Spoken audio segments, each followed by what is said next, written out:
नमस्कार, आपका स्वागत है विंध्य भारत में। मैं हूं आपके साथ साक्षी गुप्ता। ये बढ़ते हैं कुछ खास खबरों के साथ। पुलिस यदि चाह ले तो आपराधिक गतिविधियां बंद हो जाएगी, यह कहना है जिला न्यायालय सीधी के वरिष्ठ अधिवक्ता अरविंद शुक्ला का। उन्होंने कहा कि आज बेरोजगारी चरम पर है, जनप्रतिनिधि ध्यान नहीं देते नशाखोरी को लेकर उन्होंने पुलिस प्रशासन पर सीधे आरोप लगाते हुए कहा कि पुलिस अधीक्षक चाह लेंगे तो नशाखोरी बंद हो जाएगी। आगे उन्होंने क्या कहा, सुनिए पूरी बातचीत सीधी से जगन्नाथ द्विवेदी के साथ। बेरोजगारी के साथ साथ महंगाई।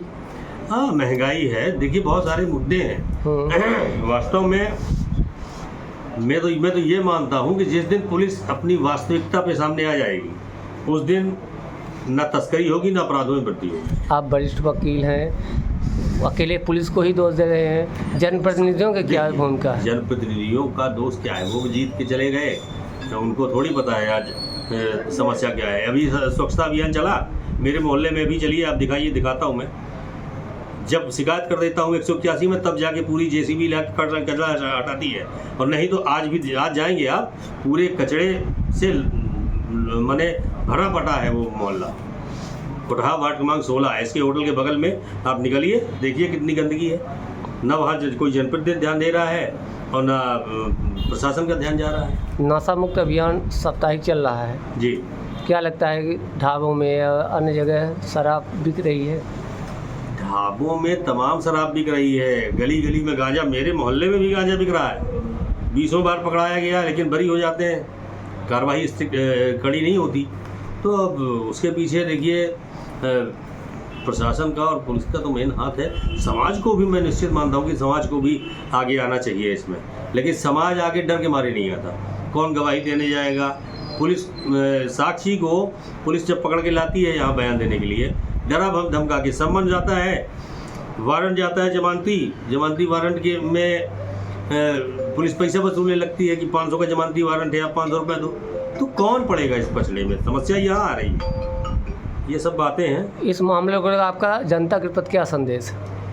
मैं तो निवेदन करूँगा युवाओं से भी, सबसे ज़्यादा युवाओं से निवेदन करूँगा कि युवा वर्ग जो है भटके ना, वो कड़ी मेहनत करे। इंदिरा गांधी का स्लोगन था, कड़ी मेहनत पक्का इरादा, है ना? तो वो अपनी तैयारी करे, कहीं ना कहीं रोजगार के अवसर मिलेंगे। और नहीं, व्यवसाय के लिए तमाम सरकारें जो है बहुत सारा अनुदान दे रही हैं, उसकी ओर अग्रसर हो। लेकिन ये तो आप एक वरिष्ठ अधिवक्ता हैं, इस सेंसस से एक जानकारी आपसे लेना चाहता था। जिले में आपराधिक गतिविधियाँ बढ़ रही हैं, पुलिस द्वारा लगातार प्रयास किया जाता है, तरह तरह से कानून बनाए जाते हैं। अभी नशा मुक्त आंदोलन के लेकर अभियान चला गया है कि 8 अक्टूबर तक नशा मुक्त अभियान चलेगा। क्या वजह है कि आपराधिक प्रवृत्तियों में कमी नहीं आ रही? जगन्नाथ जी, सबसे बड़ी बात ये है कि लोकल सीधी में 2 पुलिस थाने हैं, एक जमोड़ी, दूसरा कोतवाली सीधी। इनमें पुलिस बल बहुत कम है, पहली बात। दूसरा, पुलिस अपने पद से भ्रमित भी है थोड़ा सा, है ना? अभी एक मामला आया था NDPS का, वो उस संबंध में जब मैंने जानकारी कलेक्ट की तो पता लगा कि फाल्स मामला बना दिया गया, झूठा फॉर्म मामला। तो और दूसरे का अपराध दूसरे के सर पे थोप दिया गया। जब ऐसी गतिविधियां चलेंगी तो कैसे अंकुश लगेगा अपराधों पर? अपराध पर अंकुश लगने के लिए पोलाइट होना चाहिए, ओबीडियंट होना चाहिए, बहुत सारी चीज़ें हैं। पुलिस अपनी परिभाषा से भटकी है, इसमें समाज क्या कर सकता है? कह सकते हैं हम आप। तमाम वादे होते हैं, कोरेक्स, स्मैक जैसे सामग्री जिले में बिक रही है। जिस दिन माननीय पुलिस अधीक्षक महोदय चाहेंगे उस दिन ना कोरेक्स बिकेगी, ना स्मैक बिकेगी और ना गांजा की तस्करी होगी। लोग आज नई जनरेशन जो है, युवा पीढ़ी बिल्कुल बर्बाद हो रही है इन नशों में, लेकिन इसमें किसी का ध्यान नहीं है। लोग जो है अपने पद से भ्रमित हैं। और क्या है, देखिए, बेरोजगारी भी इसकी एक बहुत बड़ी समस्या है। रोजगार नहीं मिल रहा लोगों को। पढ़ा लिखा लड़का जो है वो तलाश रहा है नौकरी, लेकिन उसको नौकरी नहीं मिल पा रही है।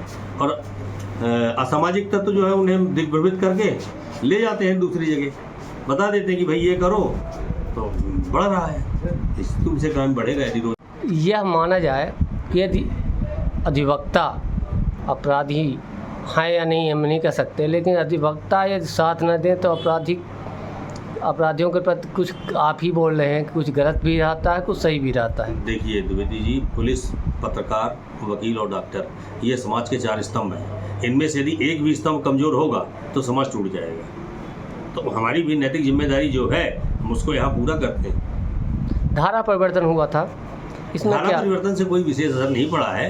यह है कि सज़ा की जो थी वो बढ़ा दी गई है थोड़ा सा, और ट्रायल प्रोग्राम जो होता था उसको थोड़ा सा अवधि उसमें कम कर दी गई है। बाकी धाराएं वही हैं, नंबर पर बदल जाने से कुछ नहीं होता। हम लोग ट्रायल कर रहे हैं, नए केसेस आ रहे हैं, हम लोग ट्रायल कर रहे हैं, उसमें कोई ऐसी दिक्कत नहीं है। पब्लिक नहीं जानती। अब जैसे 141 था, धारा 141 लगी है ना, धारा 165 लगी है, ये कहना पड़ा। ग्रामीण तो पब्लिक नहीं जान पा रही है। ग्रामीण क्षेत्रों में भी बोलते हैं हम 302 में फंसा देंगे।